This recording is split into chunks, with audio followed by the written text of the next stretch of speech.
How's it going, ladies and gentlemen? Welcome into another episode of NAIA SB. My name is Reagan Harold. That is former Midland All-American shortstop Carly Fitzer, and this is season three, episode 8 of NAIA SB. Carly, we did it. We did Yep. it. We did Yep. it.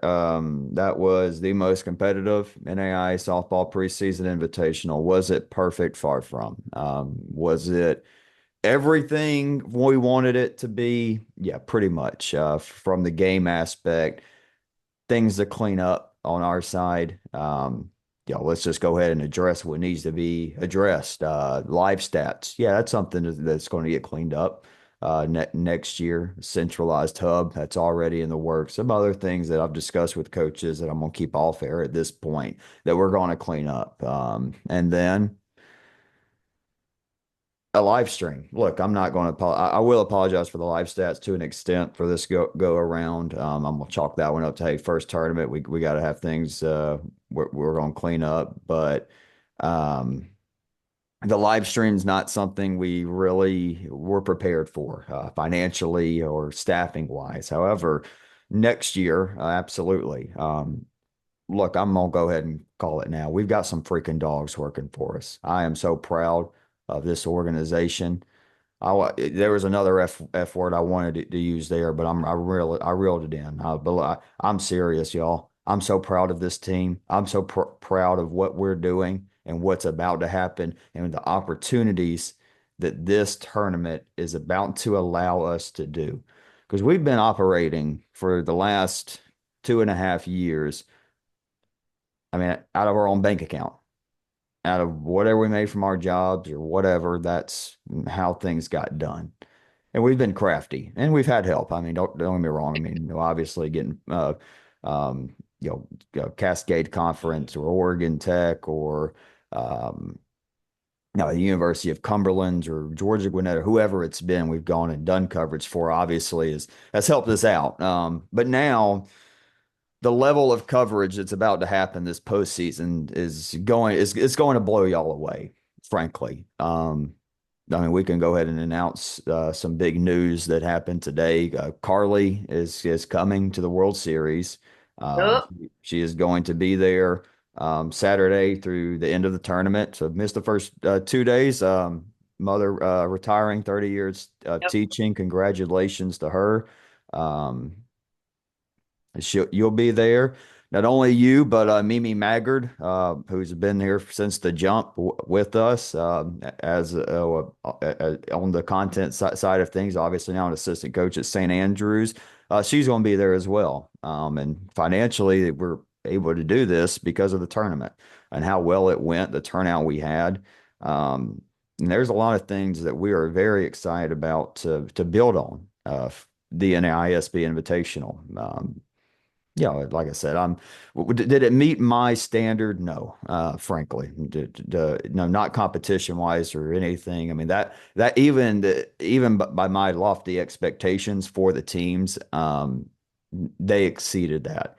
It's now our job to match that from a managerial, broadcasting, um, and managerial organizational broadcasting wise, it's now our responsibility to match that. And Carly, that's obviously a lofty goal, but what we've Yeah. already talked about, it's something that we know is doable. And again, I mean, I'm not gonna say I don't care if we sound cocky here, but we are very confident this is going to be the best NAIA softball preseason invitational in every aspect moving forward.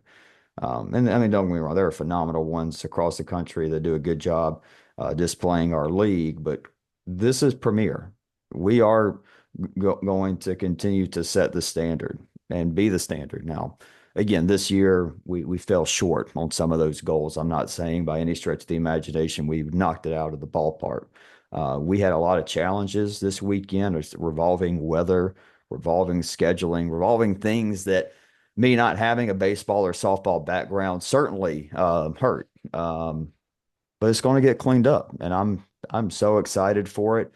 Um, again, the the ability to keep up with it live is certainly a top priority for me. And then other things that I'm not going to really get into on the podcast at this point because it's boring and nothing we really need to discuss. Um, but just things we're going to clean up, and this is going to be awesome. And if there's any doubters or anybody anything, that's fine. I mean, you can wait a year and see. I look forward to meeting your expectations. But my answer to that would be go listen to some of the first things I did with Suncast. Go listen to some of the first episodes of NAIA SB Carly ever got on and listen to us now. You know Those what I'm were saying? rough. Hey, you got to work through. We work through these kind of things. We get Yeah. better. We learn. And like I said, we got some freaking dogs. Connor Darnell, a dog. Carly, dog.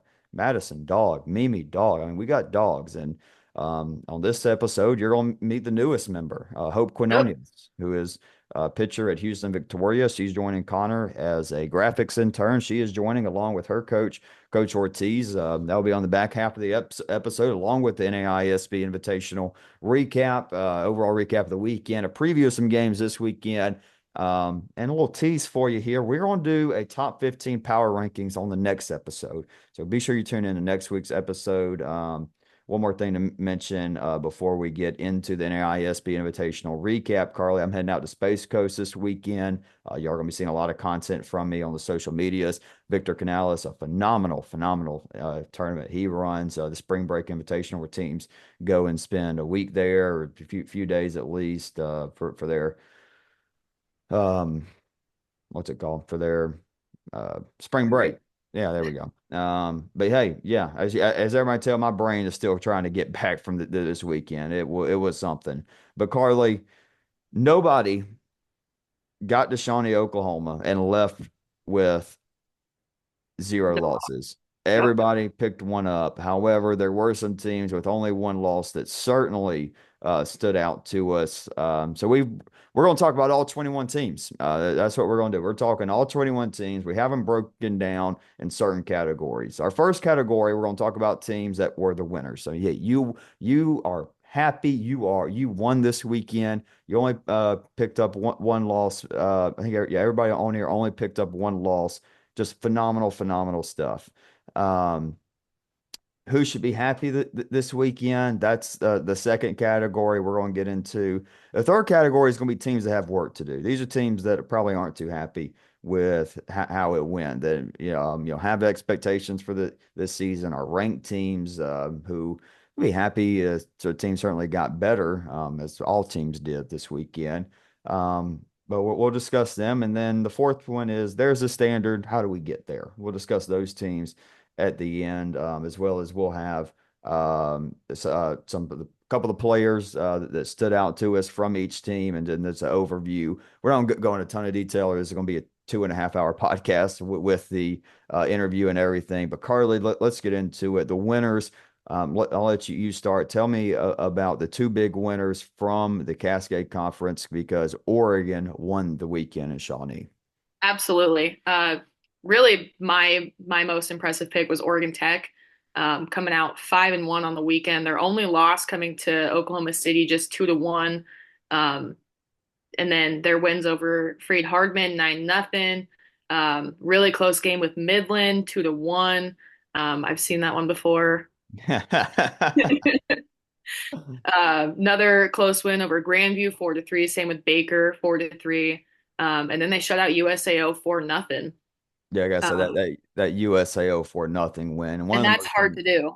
oh, yeah, absolutely. And one of the most impressive wins of the tournament, that being their third game they played that day. They just come off that 10 inning game, thrilling game against Baker, 4-3, where that game easily could have been lost in the eighth inning. I tell you, a coach who I finally got to see for the first time, Tony Alston, and we'll talk about Baker. I like his playing style. Very aggressive. They back pick a runner in the top of the eighth. They're 60 feet away with two outs to work with.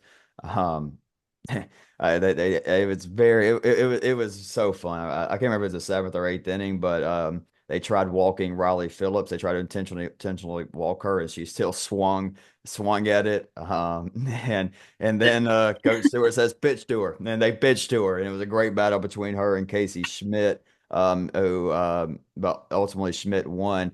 And let's talk about who was the MVP for me this weekend for Oregon Tech and Carly. I mean, you could absolutely make an argument she was the pitcher and the MVP of the tournament if that's something we did. We will announce team all NAISB Invitational team.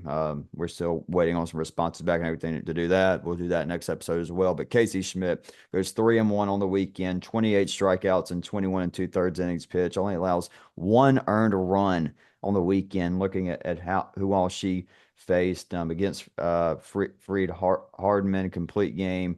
Or excuse me, a win against Freed Hardman, the complete game shutout, only allowing 3 hits against Science and Arts, and then coming in and pitching against Baker. Phenomenal job from Casey Schmidt. And Carly, it's time to have a discussion about Casey Schmidt. I texted you this last night, and I said I'm prepared for an argument. I don't think we're going to disagree here after what we talked about earlier with it. But Casey Schmidt, right now she is the second best pitcher in America, and you can make a serious argument that she's the best pitcher in America. There's still Annalise Jarvis up in Gwinnett, and she reminded everybody of some things. Again, we'll get into that later. But Casey Schmidt, the NAISB Pitcher of the Week, the pitcher of the tournament for the first ever NAISB Invitational. Carly, she's got the postseason experience. I really should have looked it up a little bit more, just to compare her against some of the other top pitchers in the league that you can make an argument for that's in that top 2 or 3 pitcher category. But she's got one of the best World Series resumes. She knows how to win in Columbus. We've interviewed her a few times after World Series games. She can do it in the big moment. There's a little different edge to her. It feels like this year, maybe a little different fire, knowing that this is it for her, and knowing that this is still a good Oregon Tech lineup, but perhaps not the Tech lineup we've seen in years past, and they're going to really have to rely on her and 3 other arms in that rotation. I think we have to start having a discussion that Oregon Tech may have the best staff in the NAIA right now. Yeah, I mean, and she obviously proved it in the competition that she saw this weekend. Um, and I'm excited to see how she does again this year in Cascade against, who we know has really strong lineups like Southern Oregon, Eastern Oregon, College of Idaho, Mhm. but easily in the argument for one of the top pitchers. For me, my MVP, I went more on the offensive side. Player I thought was probably the most consistent for the Owls this weekend. Gina Allen hit 363, 3 RBIs, 4 doubles, 3 stolen bases, just consistent all around in all of their games. I believe had a hit in every game. Mhm. But yeah, Gina Allen.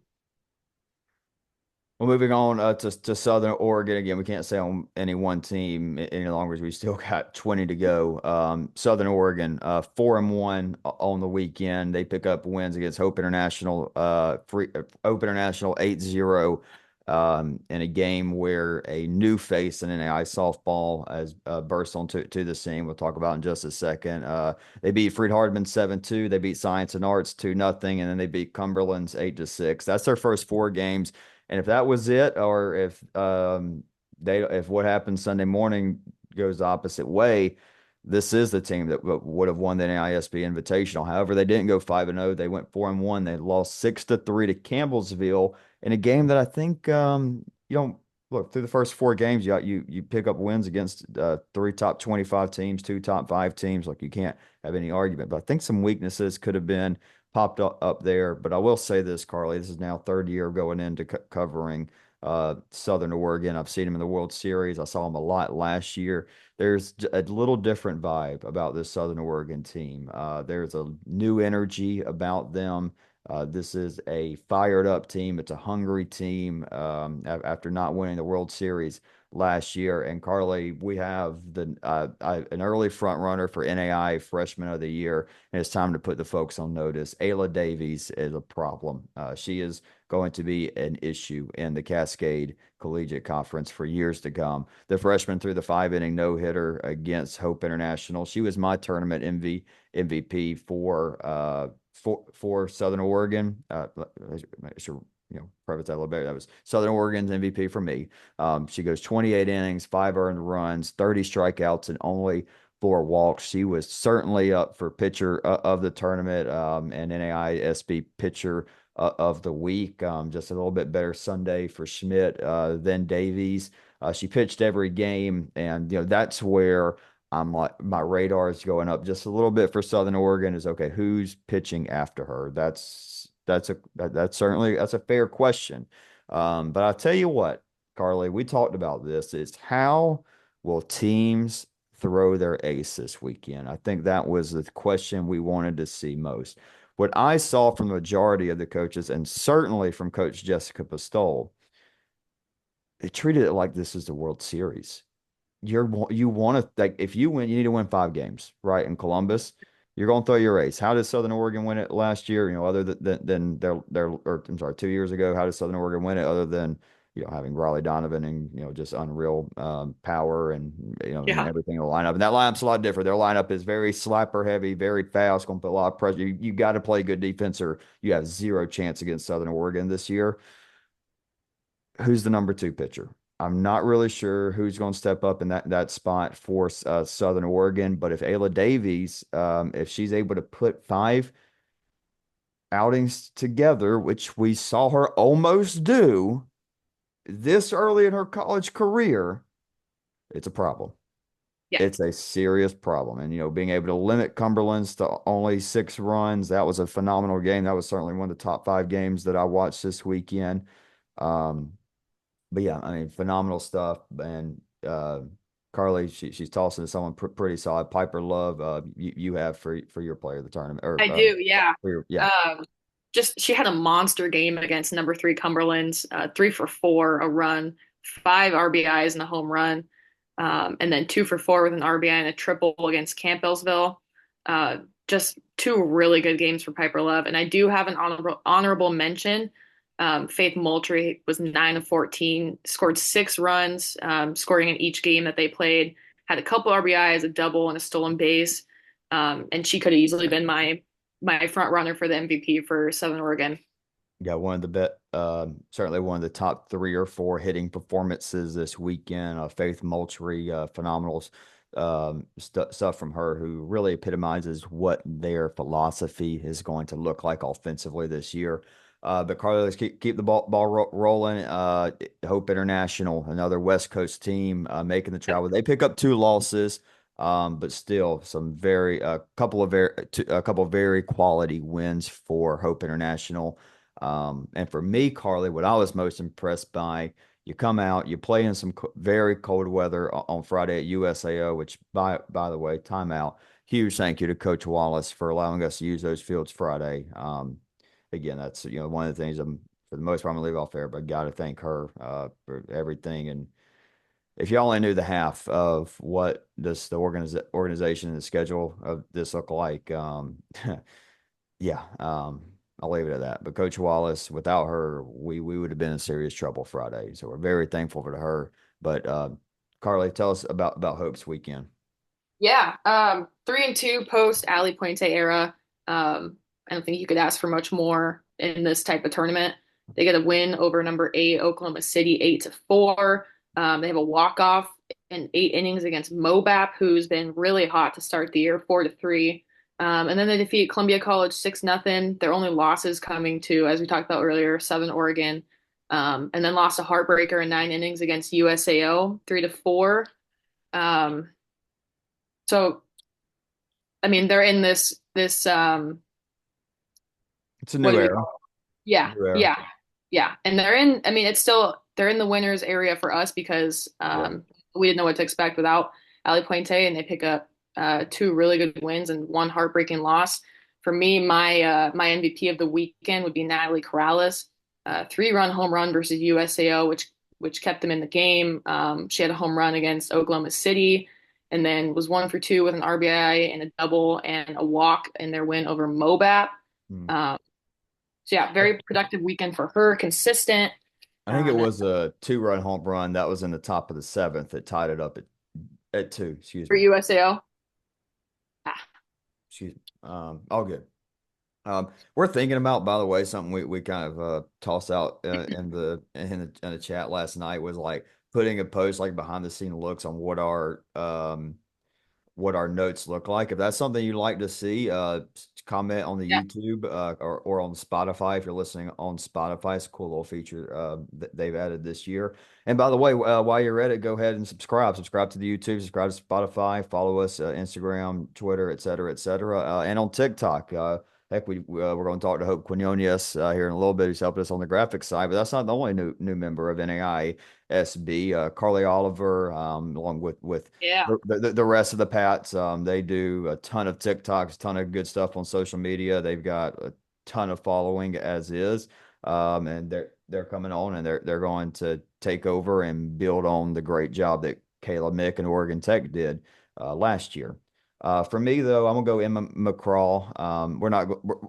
We did different for a bunch of teams. Some of them Carly, not gonna lie, I kind of forgot to add some of my MVPs. I'm just gonna steal yours on come on, but I did put Emma McCraw. She had a phenomenal game against Oklahoma City, 2 for 4, a pair of RBIs for her. And look, if Hope International is going to be at the same level that they've been at the last couple of years and break through to make it to Columbus, they're going to have players like her, like Natalie, step up in the lineup. And hats off to them again.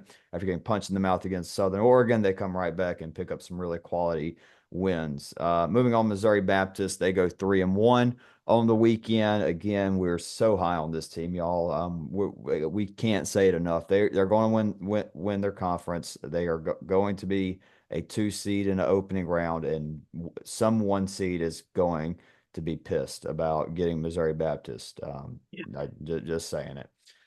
They get some nice wins. Arizona Christian 5-0, Midland 5-0, Bellevue 3-1. Mentioned earlier, they got walked off against Hope International.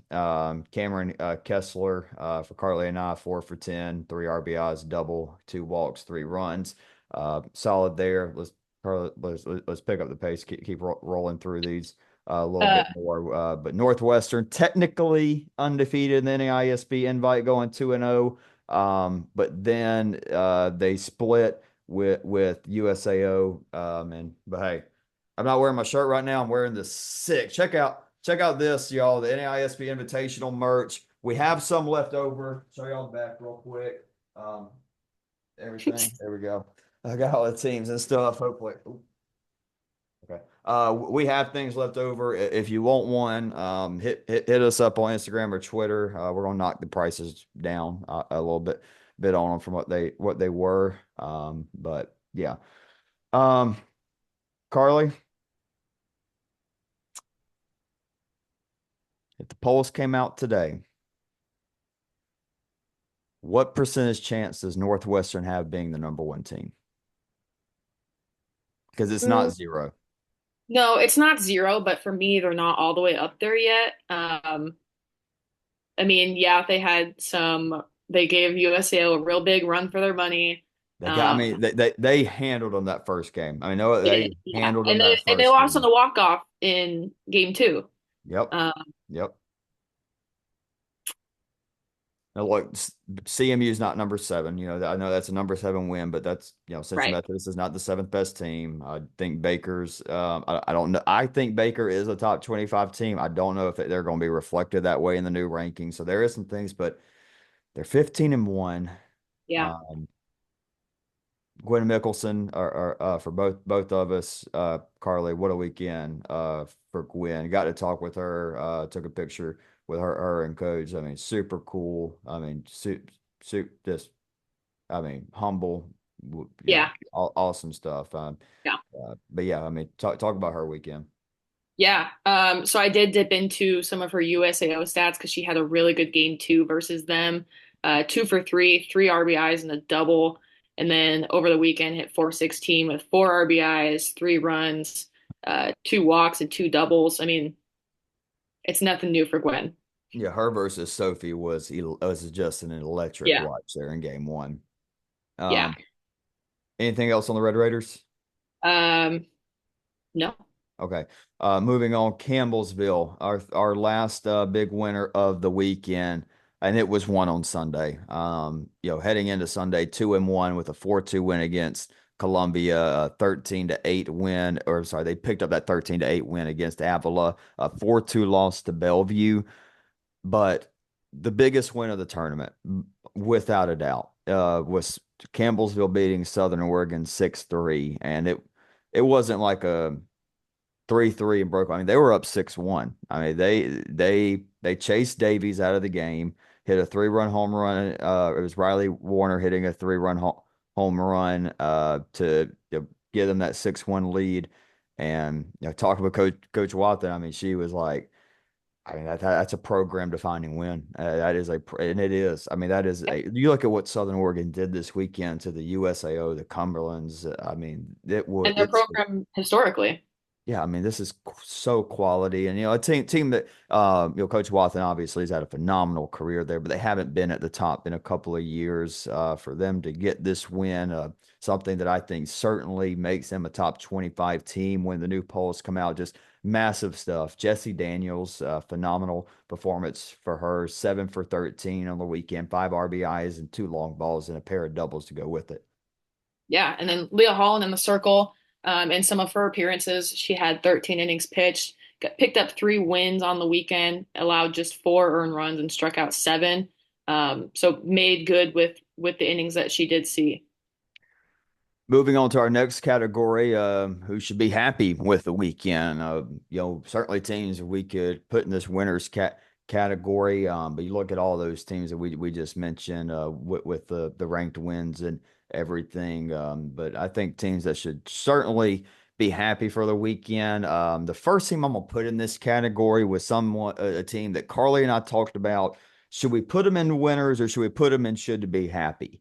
Because they went 3-1 with Yep. 3 quality wins and 1 quality loss. But Oklahoma City, okay, they beat Oregon Tech 2-1. They beat Central Methodist in a phenomenal football game, 21-13. And they beat Benedictine 8-4. Benedictine game, don't look at that 8-4 and think that was not just an unreal game. Benedictine hitting the go-ahead home run in the bottom of the 6th, and then Oklahoma City answering right back with the 5 spot in the top of the 7th to take that 8-4 lead and holding on to it. They do fall to Hope International 8-4, like we mentioned earlier. But Carly, the more I look at it, the more I think we should have moved Oklahoma City to that winners category. But also, the more I look at it, I'm like, okay, I still don't. I mean, Tara Horner is their number 2 pitcher, essentially. Yeah. And you do that, you lose very solid outfielder, left fielder when that happens. Emerson is, obviously a phenomenal uh, uh, pitcher coming back from injury. She hits a home run in that Central Methodist game, which quite a few. But Tara Horner, she was the NAI player of the week. Certainly somebody we consider for our NISB player of the week, but she goes 7 for 13, 11 RBIs, 2 homers, 2 doubles. A good chunk of that coming in that Central Methodist game, Yeah. but still, I mean, this is still Oklahoma City. This is still Bobby Bridges and Phil McSpadden. This is going to be a team that I don't know if they're going to be a 1 seed this year. I think they're going to pick up some losses that people are going to be surprised by still throughout the year, especially once they get into series and everything. But they still got the pieces to make it to Columbus, and I'm not hearing the noise. I'm just not hearing any of this noise that they're not a serious contender to be in Columbus. I'm not. No, I'm can't give up on my stars just yet. No. Moving on to Bellevue, another team that Didn't you went. didn't you didn't you have somebody different? Sorry, didn't you have Oh somebody? yeah, yeah, yeah. Yeah, yeah. Oops. I had Okay. analyst Rayburn who had almost just as good of a weekend, going 8 of 16, 7 RBIs, 3 runs, a double, and a home run. Uh, Still very solid numbers. Yeah, that'll work. Yeah, that'll play. But now moving on to another team that went 3-1 on the weekend. Bellevue Bruins. They had a couple good wins over number 24 Baker 4-2. Receiving votes Campbellsville, who had a great weekend 4-2, and Arizona Christian 14-3. Their one loss coming from Mobap. And my MVP for the Bruins is freshman Caitlin Fisher. who had a couple really solid games on the weekend. She goes 5 for 12, 4 RBIs, two doubles, and a triple. Um, Really a productive weekend for the freshman, hitting in the number one spot. Yeah, on a big stage. Keeping the ball rolling. Grandview goes 2-2. They beat Columbia College 11-0 and Midland 4-2. And then they lose two very competitive games with two of the best teams in the country. Oregon Tech 4-3, phenomenal game there, and a Cumberland's game that was 6-1. But don't get it twisted. This is a game that Grandview led through 3 innings. They were tied with, and then it's Cumberland's. They can there's some big innings can happen, and it happened. Yeah. Reese Cooley, phenomenal weekend for her, 6 for 11, 7 RBIs, three doubles, a couple of runs scored for her. Grandview, a team I'm going to get to see a ton over the next week coming down the Space Coast and then coming to play Weber, Warner, and Southeastern. Look, I mean, Coach Louis Yasinich just does an unreal job with this program. So much, I mean, just so much respect for him and what he's doing there. Very disciplined team. They're going to be in the mix. The Heart's wide open this year. They're going Yeah. to be right there. Yeah. Yeah. And then touching on Mid-America Christian, 2-1 on the weekend. They have a 2-0 win over Central Methodist. They beat Montreat 4-2. The lone loss coming from Benedictine. My player, or my MVP for them is Kisbel Vizcaya. She had 3 hits, 4 RBIs, coming from a grand slam and a double in her weekend down in Oklahoma. Yeah. So next category, let's talk about it. We got some work to do. Yeah. We got a little work to do. A couple of these teams are going to be in Columbus. Go ahead and tell you. You're going to be in Columbus. You're fine, but we forgot to mention the winners of this week were all 21 teams because all 21 teams got better. If you wanted your team to get better, you won this weekend. That's the purpose of these preseason tournaments. Everybody got better. Everybody, not one team walked away without weaknesses getting exposed. However, for these teams we're about to talk about, these weaknesses maybe got exposed a little bit more, and they're things that have to be addressed if they are going to reach the goals that they want to. For instance, USAO, there's work to do, and we know the goals that they have year in and year round. They go 3-3 on the weekend, 2-2 in the invite specifically. Three very quality wins, 4-3 in a walk-off against Hope International, 10-2 against Cumberland's. I mean, that's that. Doing that for Cumberland is I'd say other than Campbellsville being Southern Oregon, just about as impressive win as there was 10-2 against Cumberland's. That doesn't happen. And people don't run real Cumberland's, and they did. They win that thriller as we talked about earlier with Northwestern 7-6, and their three losses absolutely nothing to be upset about. But there is a theme here, and listen carefully. Southern Oregon 2-0, Oregon Tech 4-0. Northwestern 7-1. Where they got to improve, what got exposed this weekend, it's simple. They got to be more consistent hitting. We see this team have the ability to light up the scoreboard against elite pitching like Northwestern and Cumberland, but it's got to get more consistent because there's pitchers on the West Coast like Ayla Davies, like Casey Schmidt, like Kate that for Northwestern, who I think is certainly a team to consider to be in the World Series right now. If we did power rankings, you'd have to we're on put them that in way too there. early. Right, that's right. Rep the GPAC. And for USAO, you got you look, you got three pitchers that can go out and shut teams out. However, what happens when they give up 2, 3, 4 runs? You got to be able to back them up. You got to be able to be there. We're not in look right now at the top. It's razor thin. It is razor thin at the top. Then you've got to be able to score. We're not in an era of softball where you can win 2-0 games anymore. I'm not sure when exactly that era stopped. I'm not going to pretend to have 30 years knowledge or anything, but I can guarantee you this: you can't rely on it. Even though the last 3 years there's been a pitcher, the pitcher was MVP, they had help. Kayla Williams 2 years ago had a lot of games where she didn't have a lot of pressure on her because she had massive leads. Cassie Valdez pitched with a lot of leads last year, so that's something there. And of course, one of the names that's going to come up, it's going to have to be consistent and roll all the time is going to be Sierra Selfridge, and she was my USAO MVP. She went 9 for 20 this weekend, four doubles, six RBIs. You look at Hurley and Eaton, Jaden Goucher in the middle of that lineup. Their consistency is going to be how far USAO goes, in my belief this year. Yeah. And I went in the circle, I went Sophie Williams, 23 and a third innings pitched, only 6 home runs, striking out 14. Um, yeah, I mean, it is what it is. Yep. Moving on to Cumberland's, they go 2-2 on the weekend. They pick up wins over Avila 9-1, Grandview 6-1.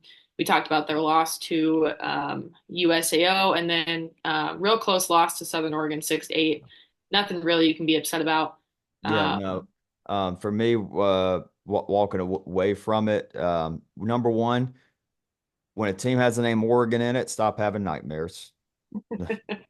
They haven't got over that hump yet. They haven't. They haven't. I think if we do this again next year, and we hit Southern and Oregon Tech and Eastern Oregon, that might just be their entire schedule.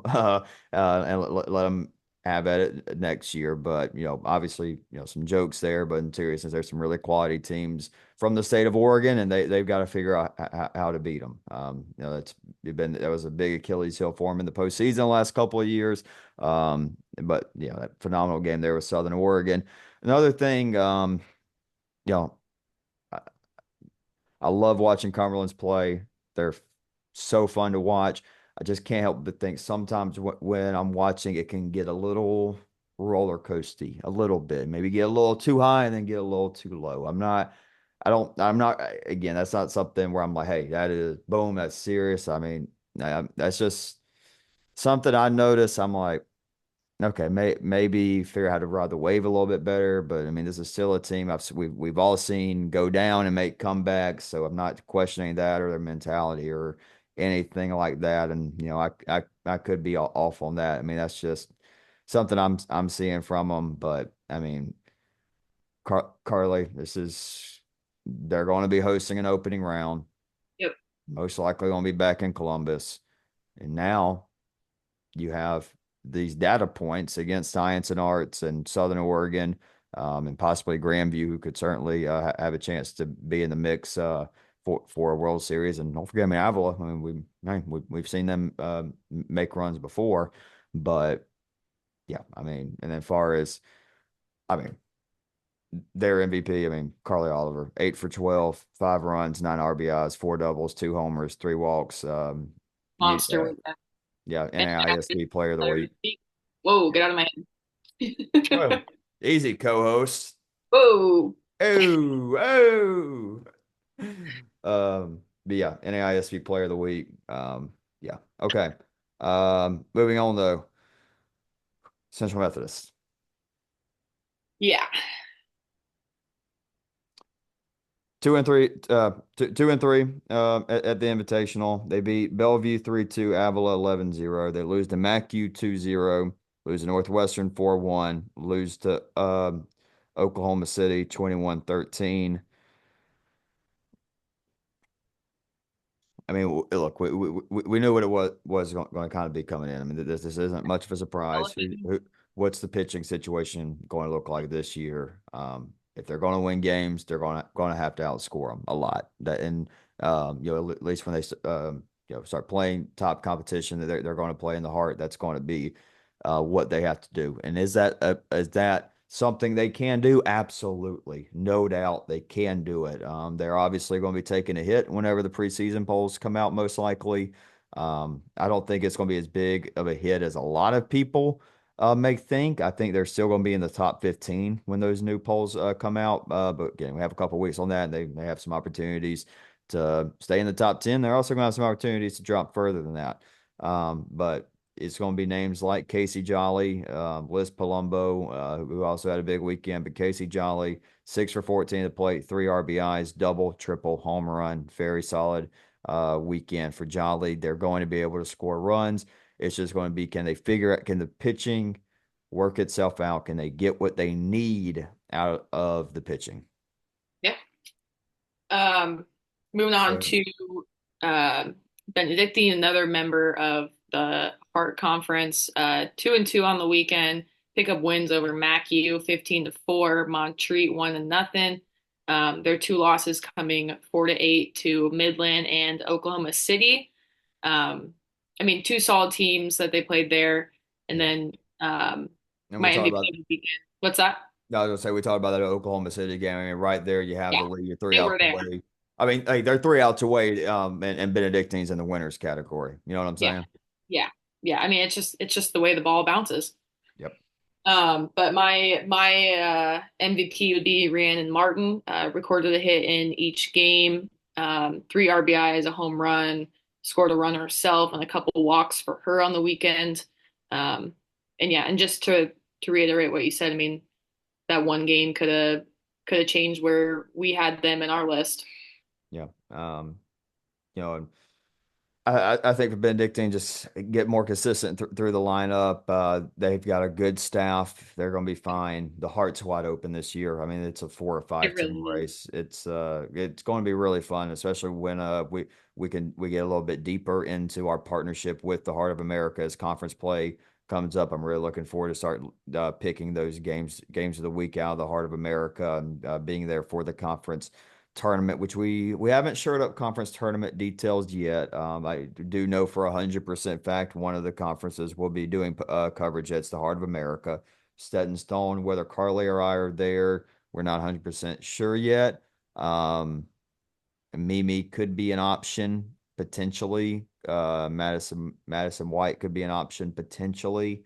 Um, I know if I get my way with everything, I would like to stay down here in the Sun Conference, stay nice and warm. No more conference tournament snow. Sorry, Cascade Conference. I had a heck of a time. It was awesome. A memory I'll never forget. I will be back, hopefully soon, but um, I'd like that. If not, again, well, that's behind the scenes stuff. Carly and I and Connor will discuss later on. But moving on, Carly, your alma mater.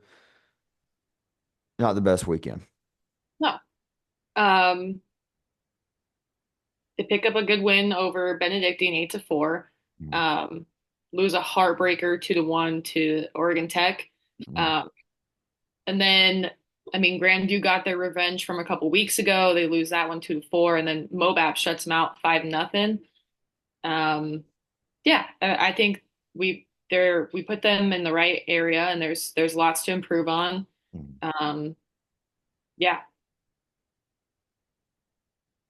Asia.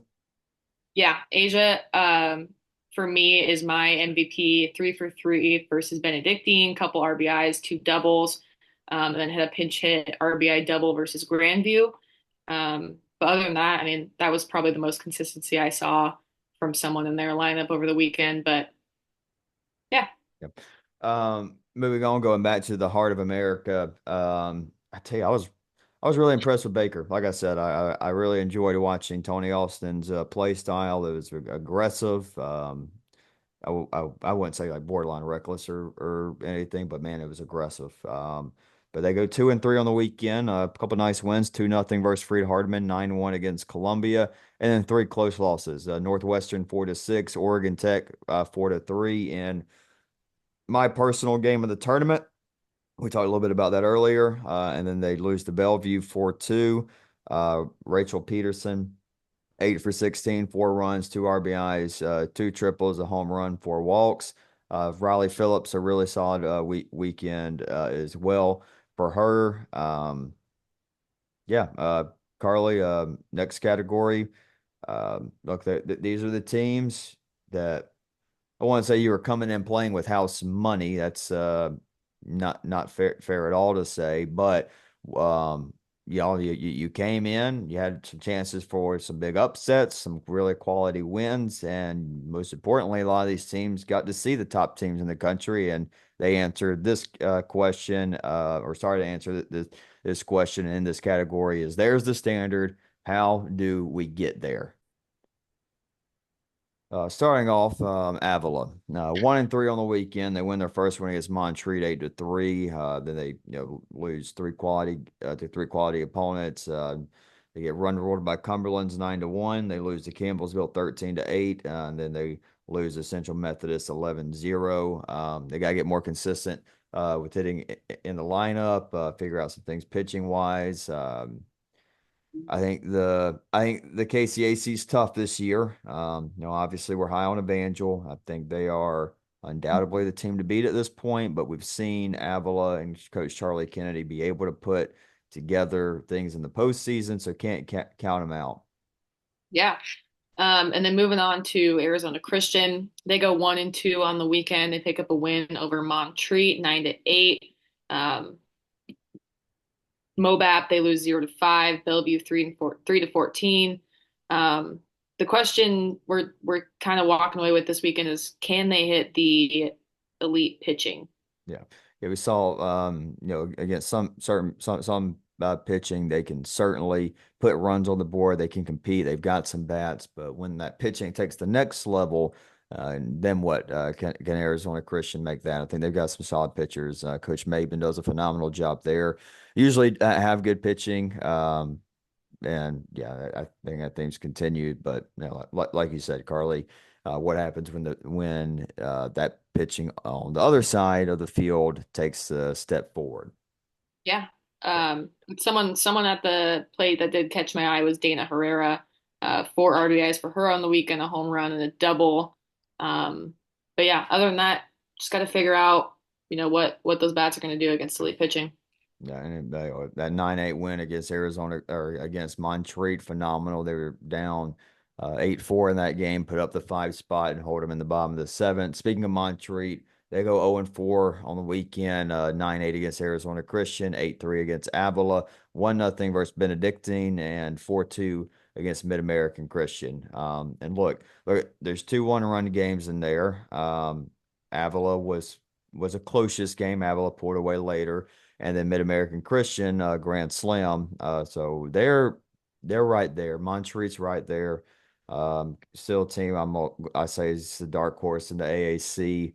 Maya had a great weekend, going 6 for 13, home run, pair of doubles, triple RBI. Big thing, learn how to finish games. You gotta learn how to finish games. I mean, simple. And then actually on the field wise, defense has got to get better, especially in the outfield. The outfield defense has got to get better. Got to get faster. Got to get better reads on balls. They lost a couple of games because of that. If that, I think it just defensively and specifically outfield, they stepped things up. I think they're walking away 2-2, and one of the happiest teams leaving Shawnee. Honestly, think about like I said, right there. Yeah. They weren't hitting the Ravens at all, but I mean, they could easily have been right there, 2-2 on the weekend with MacU and Arizona Christian. Moving on, also winless on the weekend, Columbia College going 0-4 as well. Losses to Campbellsville 2-4, 11-0 against Grandview, 9-1 against Baker, 6-0 against Hope International. I just think, unfortunately, it's not it's not Columbia's year. Ton of injuries in the circle, the lineup. I'm just not that confident in the lineup being able to step up for what's happened injury wise in the pitching, and that happens. You rely on if you're going to be a pitching heavy team, that's fine. I think that's a smart way to build a championship team for a season as a program. But when you have 2 or 3 injuries in the staff, it's just going to be it's going to be tough, and they're going to have to dig deep. They're going to have to dig really deep. And then just to finish this off with Team 21, Freed Hardman 0-3 on the weekend, start their season. They lose 9-0 to Oregon Tech, 7-2 to Southern Oregon, 2-0 to Baker. I'm chalking this up to you just faced 2 of the best teams in the country and another really quality team in Baker for your first 3 games of the season. Yeah. They'll clean it up. I mean, this is it. Look, everybody knows Todd Humphrey coach team. This team is going to be playing its best softball in April and May. They saw it last year winning the conference tournament. They'll be fine. Freed will be fine. But Carly, let's move off the NAIA SB Invitational. That's enough of it. We've talked enough about it. I will finish off with this though. Thank you to all the coaches, players, fans, everything. This was a wild, wild thing. Thank you to Weber International and to my professors, Tom Aaron and Dr. Elfie Farchman, for the tireless work that they put into the sports business management pathway at Weber. That deadgum degree right there, that thing got put to work. That thing got put to work. I am so proud to be a Weber International University alumni. After this tournament, again, I'm so proud of our team. I am so freaking proud. I'm not satisfied. I won't be satisfied until the only college softball preseason tournament that can say, hey, we're running it better than the ISB Invitational is the Clearwater Invitational, the big D1 one. I promise next year that for the teams and coaches coming back next year, mark my words, clip this, record this, write it down, season 3, episode 8, whatever our timestamp is, you will see the improvements that need to be made. And you all know what they are. Those coaches, I'm speaking directly to you players, you know what they are, these little things. And this is going to be something so special. This is something that Carly, quite frankly, is I want to be our legacy to the sport, more so than what we're doing with the coverage and being one of the top small college sports podcasts in America. I want to be known for the third weekend of February in Shawnee, Oklahoma. You need to travel. You want to be there. You want to come and watch these games as a softball fan. You want to be able to stream it and tune in, which is going to be something that we are. Look, I can't say 100% we're going to provide because it's that's obviously not. I never want to say anything's 100%, but I promise 100% that I will be doing everything in my power to make that happen. My idea for it is going to be working with a company to come in for some fields and then have a direct one like field one that it will be directly set up streamed to the NISB YouTube channel, and it at that time slot it is what we will believe is the best game to put. But and that's just a rough thought, whatnot. But I'm so excited for what this is going to do for our league and our sport moving forward. Let's roll. Let's I roll. could Let's it roll. better. Yeah. Yep. Let's Let's roll into it. all right. Let's hit the teams that weren't in Oklahoma this weekend, starting off with Southeastern sweeping Georgia Gwinnett. Came as a Yeah. little bit of a surprise to me, but game one absolutely dominating 9-0 in 5 innings. Rayleigh McKinney 3 for 3 with 4 RBIs and a home run. Leah Gonzalez not far behind her, also 3 for 3, a couple RBIs in the double. And then Zelenka Maria shutting it down in the circle, 5 innings pitched, complete game, 3 strikeouts, 3 hits, and just 1 walk. Absolutely dominant game for Southeastern. Yeah. So right there is a question we now have answered. Eden Playa, who we're going to talk about here in just a second, we knew as their ace, knew as their number one. Who's their number two? That's answered. And this is the best Southeastern lineup I've seen as far as scoring, being able to produce runs. I think this team is it's the best since their World Series semifinal team. This is very dangerous. Carly, I didn't just say I want to be at the Sunny Conference tournament because I want to save money. I want to be in Florida, etc. This is a renaissance year for the Sun Conference. I truly believe that there are 3 top 15 teams in this conference right now. Yeah.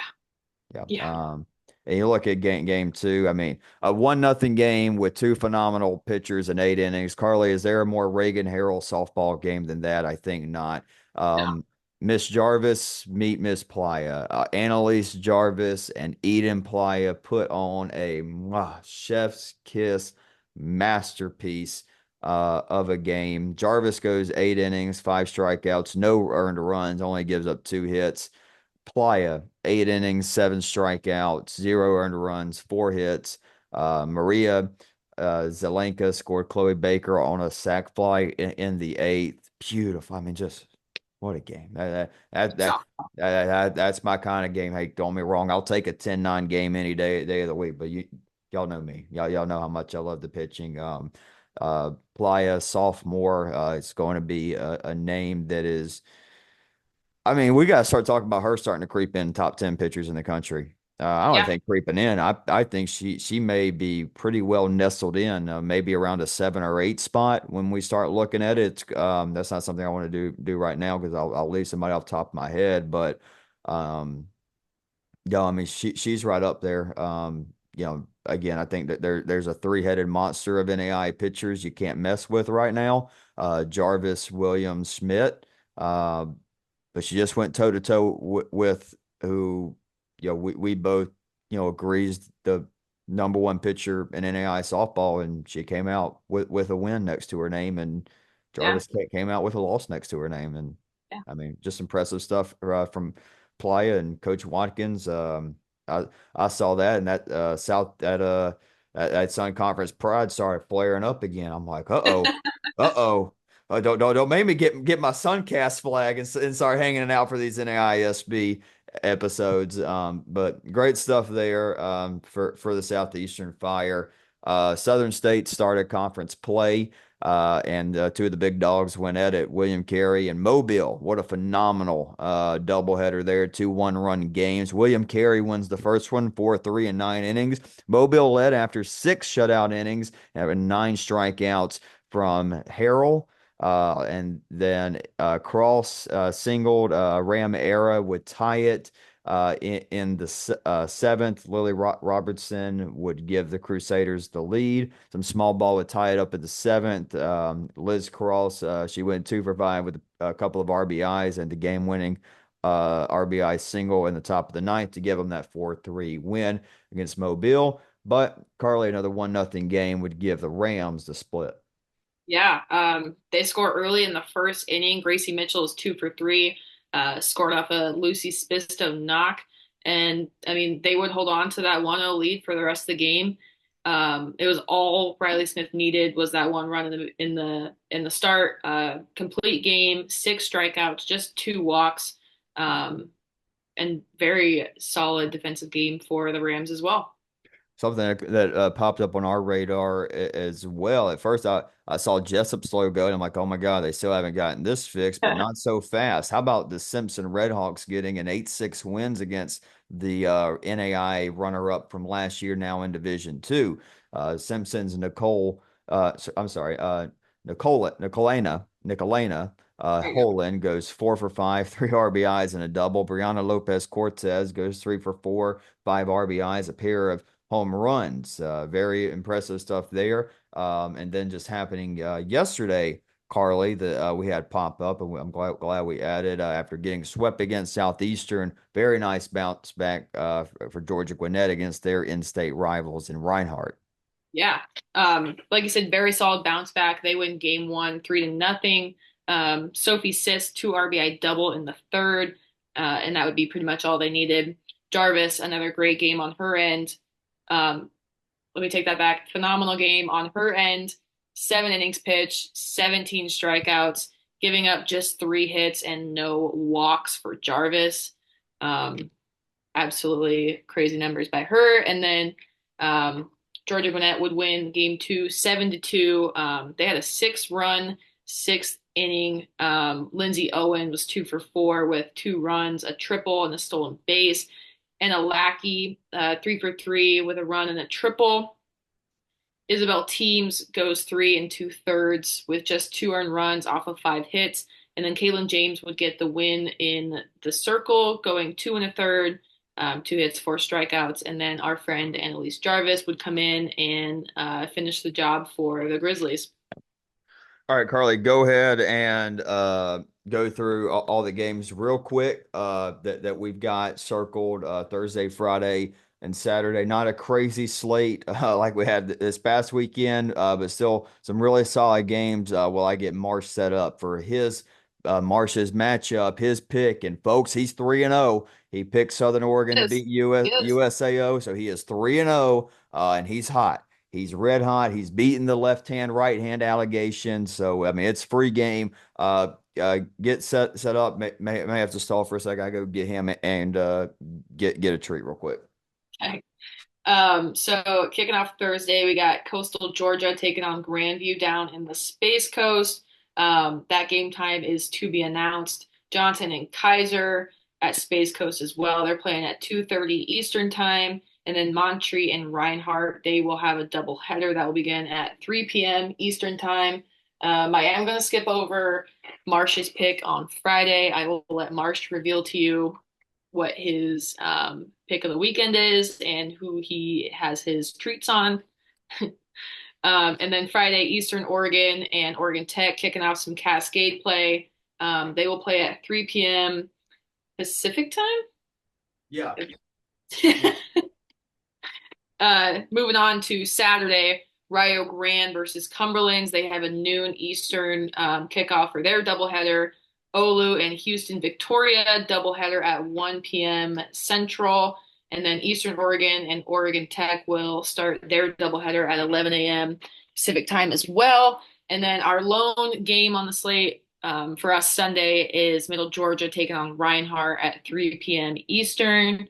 And yeah, is Marsh ready for his Marsh pick of the week? Just about. Of course, as always, there'll be other games. You can check this out, the NAIA scoreboard. But that's just what we got highlighted already. We got kind of a longer episode, and we still got an interview to get to. So yeah, a good job there, Carly. Marsh, let's go. It's showtime, brother. You know what to do. Come on, hop up, hop up, hop up. Come on, come on, come on. Yeah, yeah, yeah. Come on. What? Come on. Let's go. Let's go. There you go. He kind of fell off the golf cart earlier. Oh, Yeah, he fell. He's okay though. He's all good. Okay. So a little bit different one, a fun one. So Johnson, obviously a team we've talked a pretty good bit about. We're high on this year. Could be top 25 soon. And the St. Thomas Bobcats team we're also very, very high on. I'm excited to be there Friday at 2:30 to watch that. Marsh, I'm gonna see you might actually be coming with me to the ballpark to watch this game. Here we go. Back it up a little bit. So this is big, man. Hey, this is going better than expected. You're 3-0. You built up a little street cred. He's built up some cred on the dirt. So here's the big one. We got on the right hand St. Thomas Bobcats. We got left the Johnson Royals. Marsh, it's time to go 4-0, brother. Good luck. Oh, boy. I had to think about it. Yep. All right, you heard the All man. right. St. Thomas, he's got the Bobcats. We got a dog rocking with the cats this weekend. I might have to bring you there, see if you got to face the music with Coach Carter and the Royals. But seems like you got some friends down in Miami Gardens, brother. So, all right, Carly, anything else? Are you ready to kick it over? Yeah, let's hit up the good interview here. All right, let's do it. So now we will send you into the weekend with Houston Victoria's Coach Lindsey Ortiz, their pitcher Hope Quinones, newest member of NAIA SB. Okay, we now welcome on two very, very special guests from the Houston Victoria Jaguars. It's Coach Lindsey Ortiz and the newest member of NAISB, Hope Quinones, is joining us as a graphic design intern helping out Connor Darnell. We are super excited for that. So, Hope, as your cat Tinkerbell's coming in to join, just want to say thank you for helping us out this year, and welcome to the family, Hope. Yes, thank you so much. I'm so excited.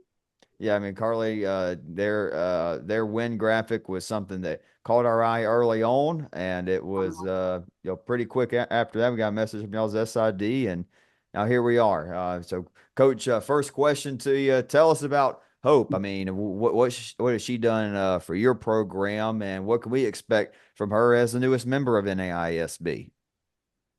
I think Hopi is a one of one. I think that she is wise well beyond her years. I think she is super, super smart. She's creative. She's dedicated to her craft. She's a perfectionist to a fault, like most pitchers are. But she's just an incredible kid, and she transferred into my program at semester actually, which I think is one of the toughest things that a kid can do. I mean, she just immediately immersed herself, and you couldn't pick her out of the group, after a week. So I have been super thankful to have her, and I've really kind of gotten to watch her grow this last year. So when I heard about this opportunity for her, I felt like it was such a perfect fit, and I'm just excited to see what she does with it. Love it. Well, I hope how excited are you to join the team and when we reached out and everything was there much thought for you or just talk to us for you about this process through graphic design and joining the team. I'm so excited. I am an OG fan. I've been listening since 2022 when it was you and Mimi. I played against Mimi when I was at St. Thomas. And when a new episode comes out, me, Kenzie Chambers, and Alexi Wade are always talking about it immediately at practice. We love the show. And I'm a huge fan of Connor Darnell. I'm so excited to learn from him. I love the work that he does for USAO, the work that he does here and NAIA ball. I'm so excited. Awesome, love it. And so what was your first what impacted your decision to get into graphic design? I'm getting my MBA with a concentration in marketing, and I was looking for internships to do last summer.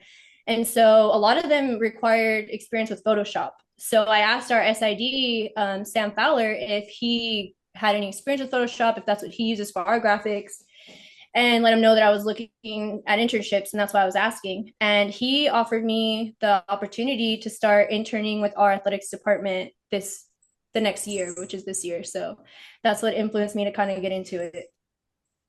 Well, you're making some really good stuff, and we're obviously big fans over here on our end. So, Coach, you are in your 13th year, correct, as the Jags head coach. What does this program and university mean to you? You know, Truthfully, I moved to Victoria when I was Hope's age. I mean, maybe a little younger. So I mean, I've been here since I was a baby, and it's been a part of my entire adult life at this point. I I'm super proud of what we've done, and I've been through lots of struggles here, and there are lots of things that kind of work against us and make it tough. So I'm very proud of the product that we continue to put on the field and that we put into our community. Um, I I'm a lifelong Jaguar, no matter what happens. Love that. Obviously, coaching at your alma mater brings a certain level of pride. Relatively small, close-knit athletic department there. And coach, you are also the senior women leader at Houston Yeah. Victoria. Talk to us a little bit about what those responsibilities entail. I would say that role is still kind of developing. As it is a newer thing for me and for our department. But we have six sports, three men and three women's, and I'm the only female head coach. So I think being put into that role gives me an opportunity to represent all of our female athletes and make sure that that they're advocated for at whatever table I'm sitting at. They're at my first and foremost thought. But it's given me an opportunity to be more involved in some decision making, and even just getting to kind of observe some of the higher level conversations, the admin conversations that go into running an athletics department. So as we go, I think I'll get more and more from it. But right now, I would say my main priority in that is just putting our female athletes at the forefront of everybody's mind.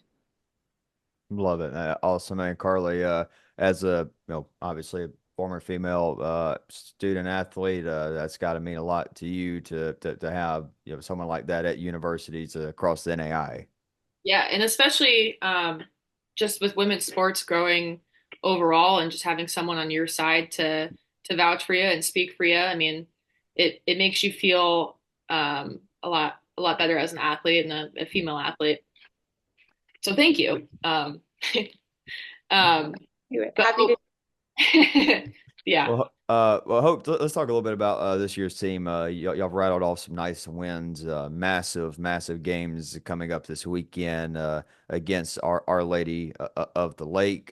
We didn't add that in our kind of weekend preview because obviously we're going to talk some about that and about the Red River here.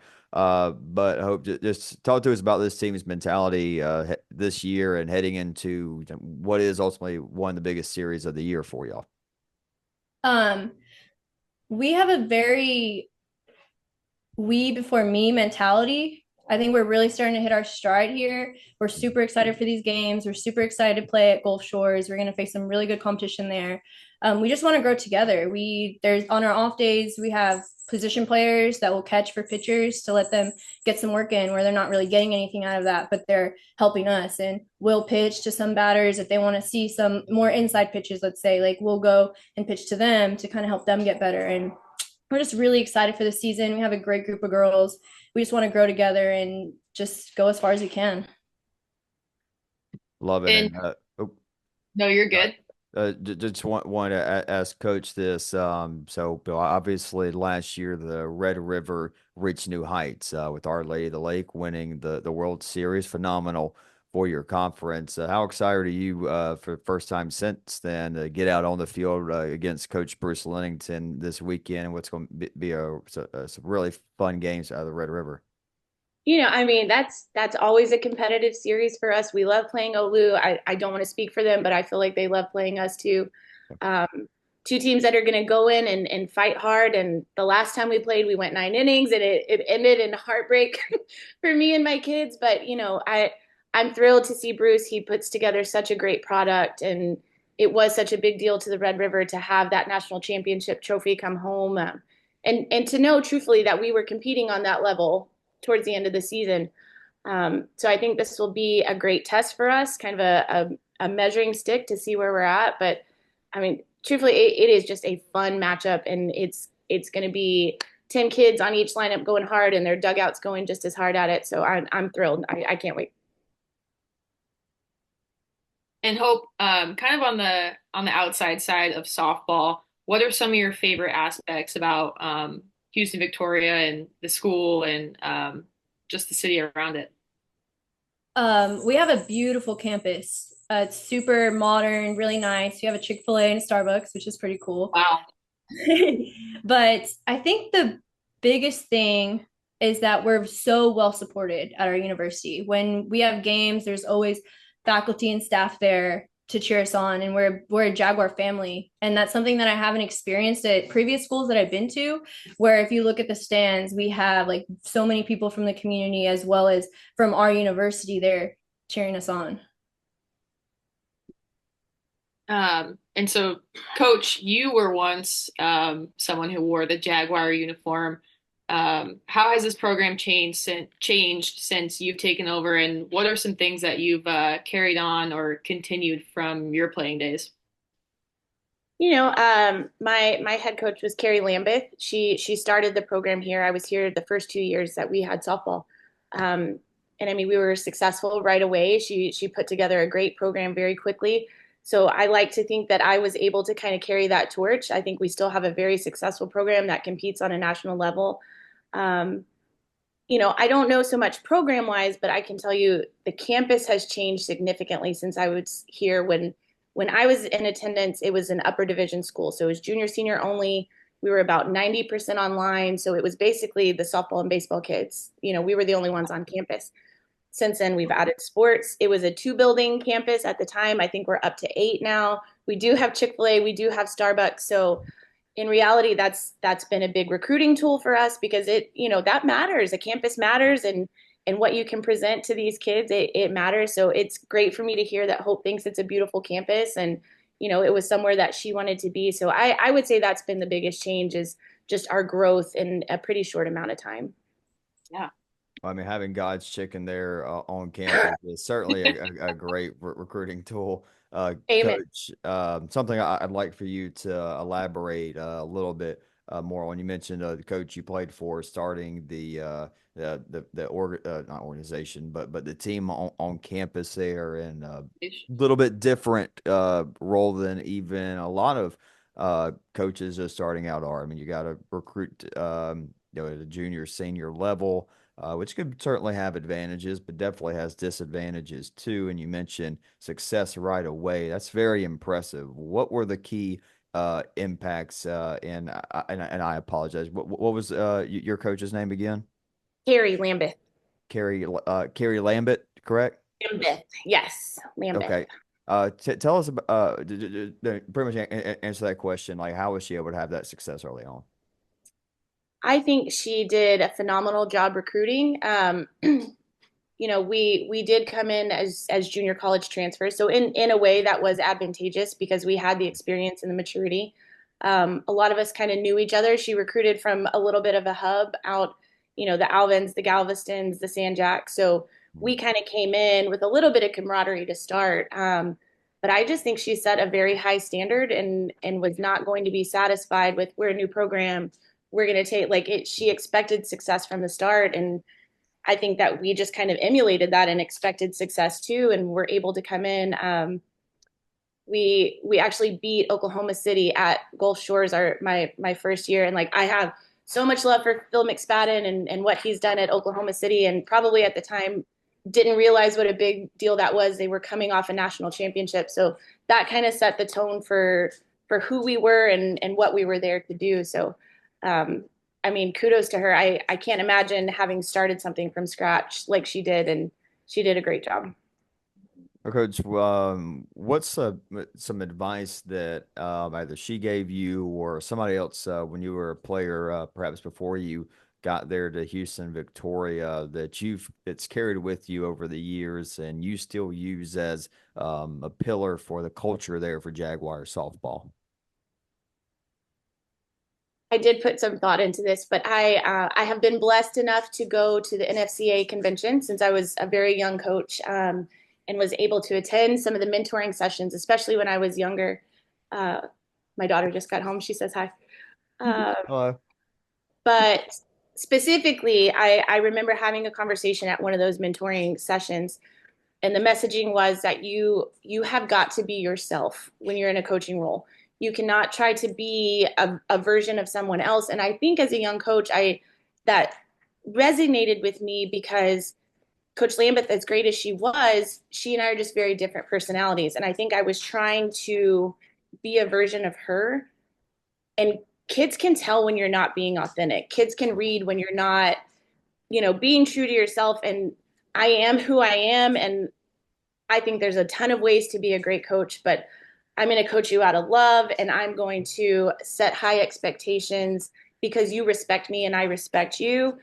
I'm going to be silly. I think I'm funny. The kids probably don't think I'm as funny as I think I am, but we're here to have fun, and being able to do this is a blessing. And so I think that's the biggest thing that I have really kind of leaned into as I've gotten older is I'm going to be myself, and I'm going to come from an authentic place, and I want to allow you, whoever you are, to be authentic back. I want it to be a safe space. Let's celebrate each other and go from there. I think that's a great message there. And specifically, I mean, kids are going to know if you're not being authentic. And I think that's something a lot of young coaches struggle with. It's certainly something in my first year of coaching this past year was something I struggled with. Like, okay, how do I find that middle ground of, having, especially with coaching people I was just playing with a few months ago, finding that balance, and something I'm looking to do a better job. As today is officially started year 2 as we started spring ball today here down in beautiful Babson Park. Now, Hope, I got to put you on the spot here a little bit. Tell us about a moment that Coach really made you bust out laughing recently. I was going to ask that. Let me think. I will tell you, I'll give Hope a chance to think. Okay. But it was very recently, and I was excited and saying all the things, and I said something about get crunk, and Hope said, Coach, oh, that's cringe. No, oh, don't, we don't say that anymore. And I'm like, what? Why? So If And it makes you feel any better, I did say crunk today at work, so. That makes me feel good. Yes. I think the nicknames are pretty funny that we have for some of the girls that you give us. That's one of the other funny things. Can we hear them? Oh yeah, we gotta you can't leave us there. We gotta Got, roll some got out. Hopi. What else do we got? I go by Hopiana. Hope Last year we had a pitcher, Nietzsche, and she would call her Nietzsche Peachy. yes. Um, That just feels good, right? Yeah, that's a yes. good one. Off the tongue. She calls it everybody Queen. Yes. So that's kind of fun. That's true. Yes, there's a lot. There's quite a few. Everybody has a little nickname on the team. We'll have a good nickname. Well, Coach, I'm gonna give you a little homework. You got Carly and you got both Carly and mine's number. We're gonna need to give you a couple days. Obviously, big game against Olu coming up. Focus on that, but sometime within the next week or so, we would like some nicknames heading our way. Okay, I got you. Okay, Now, Hope, does Coach have a nickname, or is it strictly there we go. Coach? I think we just go Coach O. That's usually we just go Coach O. I think she needs one. There we go. That's true. We should find you one. Okay, we can work on it together. Oh, but yeah, Coach talked on her piece of advice and what's kind of resonated with her. Hope, what has resonated with you, and what kind of advice would you give to younger players who aspire to play college softball and kind of be on the same level as you? I would say to never give up on yourself. I'm a pretty small pitcher. We have 3 girls on our staff that are pretty small. I'm like 5'3" maybe on a good day. We have some smaller girls, and growing up, I was always told that I was too small to pitch in college, and that I needed to play infield or outfield or kind of find something else to do. But I never let that get me down. I knew that I loved pitching and it's what I wanted to do. So I just stuck with it. And if you have the love for it and the work ethic, then you'll make it. You'll figure it out. And then another piece of advice that I would have is if you find a place and it's not the fit that you thought it would be, it doesn't mean that you have to quit. We have tons of transfers on our team in the conference that maybe didn't have their fit in their first college that they thought, but they were able to transfer, and they're at home now and they're excelling in our conference and in NAIA. So that's my other piece of advice, is just because maybe the first place that you ended up, that doesn't mean that you have to stay there or to quit. You can find the perfect fit for you. Yeah, I love that.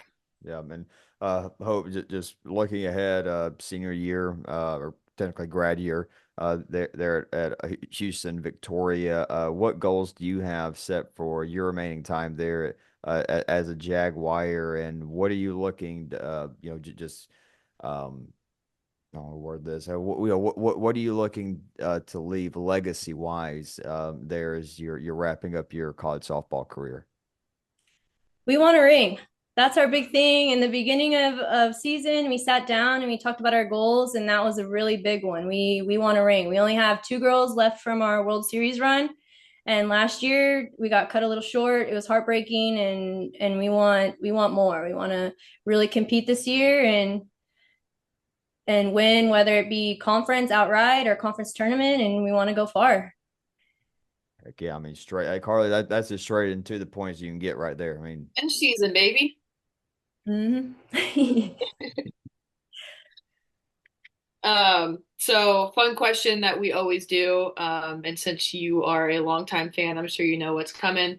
What is both of you? What is your gas station order on a road trip? Should I go first? yeah, go Whoever, ahead. yeah. Our favorite place to stop is Buc-ee's. When we pass the Buc-ee's, everybody's screaming like, "Oh, we gotta stop!" So from Buc-ee's, I love the Texas tea that they have, like the original sweet tea, super good. And then I really like the Flamin' Hot Lays.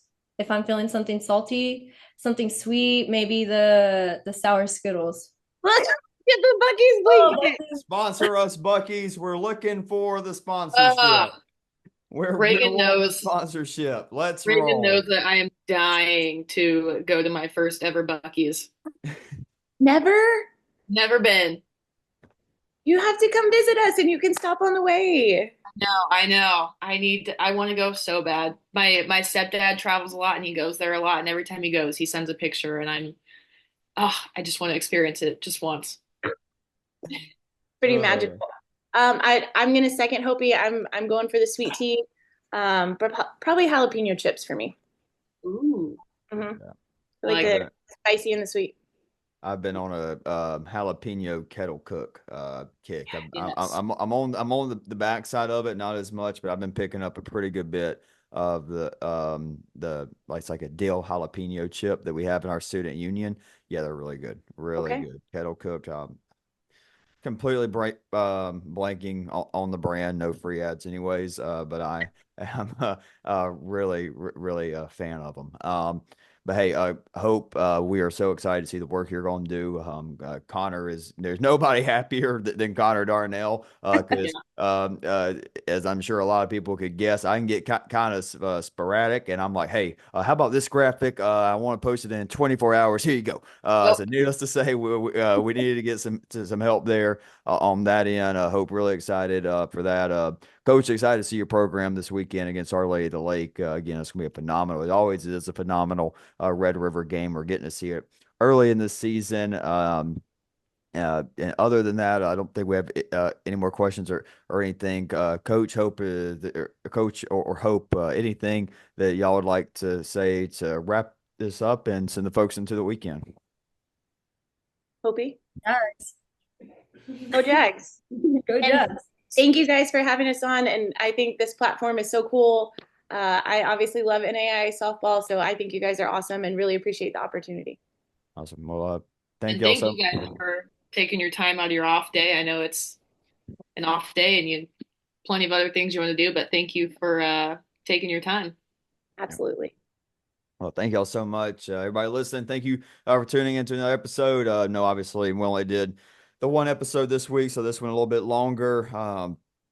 And again, we've hit on a bunch. We're happy with the NAIA SB Invitational. We can't wait to continue to grow this phenomenal event that displays some of the best teams in the NAIA.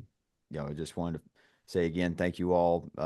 The teams that came out and supported with that. And like I said, we're going to continue to grow this thing. And that, let's have a great weekend of watching softball. Love you all. Let's go.